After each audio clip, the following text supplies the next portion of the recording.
Welcome back, adventurers and friends, to Adventures Inward, Let's Talk series. For those who are here for the first time, hello, welcome. Thank you for joining us. Just a reminder to hit that like button and be sure to subscribe. It's free. Don't forget to click on the notification bell if you would like to know when I post new videos. Today, we will be talking about when it feels like the world is against you, and simple ways to feel more hopeful about the future. So get comfy cozy, open your heart, open your mind, and let's get into it. We all have days or periods in our life when the going gets a bit tough. One problem rises after another, leaving you feeling like the world is against you. You try to stay on top of things, but it feels like the harder you try, the worse things go, and the problems just keep on piling up. You begin to worry more and more, so much so that you start to struggle to sleep. Now, you're not only dealing with a pile of problems, but also exhaustion from sleep deprivation. This doesn't help you feel any calmer, and your good old symptoms of anxiety start to creep in, bit by bit. Then you start to worry about your growing anxiety, leading to panic attacks, to the point where you are finding yourself almost even fabricating one. It's not easy when you get into a spiral like this, and it most certainly does not help you feel like the world is not on your side. But it is. And in order for you to believe that again, you need to take it one step at a time to get back in control of your thoughts and emotions. So let's go over simple strategies to help you do exactly that.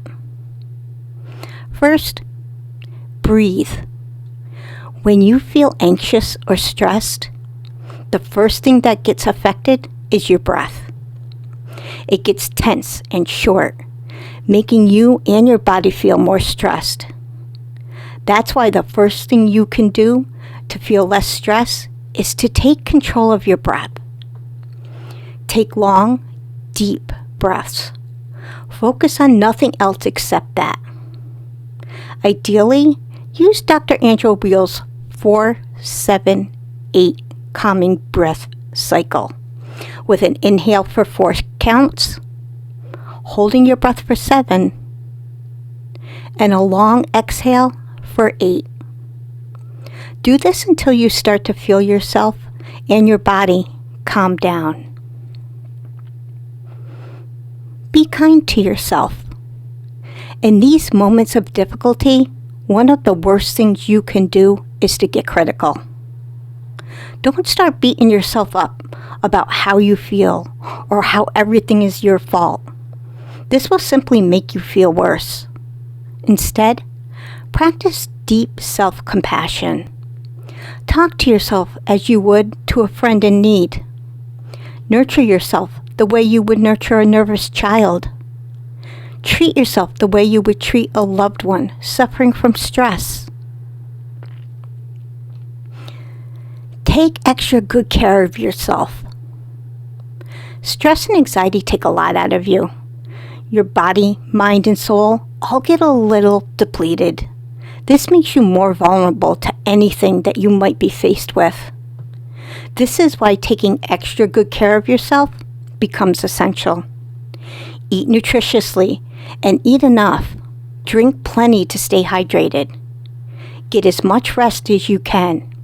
And even nap during the day if you feel yourself needing it. Do gentle exercise, like walks in nature or yoga stretches, to keep your body supple and circulation going. Eliminate any pressure or any to-dos that you can. When it feels like the world is against you and you've got one problem after another to solve, try to take the pressure off. Clear your calendar and your to-do list from anything that isn't urgent or essential. Don't expect your usual level of productivity or output when you're feeling like this. Your being will be fighting hard to get you back to a good place. And that means you might have to have the same focus or energy for your usual tasks sit on the back burner for a little bit. And that's okay.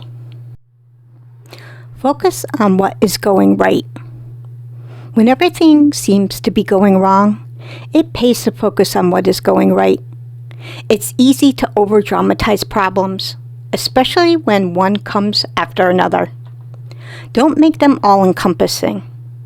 Realize that you've got this, and any issue arising, and keep in mind that it doesn't mean that everything in your life is a problem. Remind yourself of what is going well. Remind yourself of what you have to be grateful for. Even the tiniest things count. Break down every problem into smaller ones that are easier to solve. If your problems seem unsolvable, break them into teeny-weeny ones. Sure, you might end up with a longer list of problems than when you started, but you will end up with a list of solvable problems rather than unsolvable ones. As a result, you will feel much more hopeful about the future, as well as your ability to get through this. Here are my final thoughts. There is nothing permanent in life, and that includes your problems, your challenges, and whether you feel the world is against you or with you. Just like anything in life, this too will pass. Remember to be kind to yourself, give yourself grace, and always, always love yourself.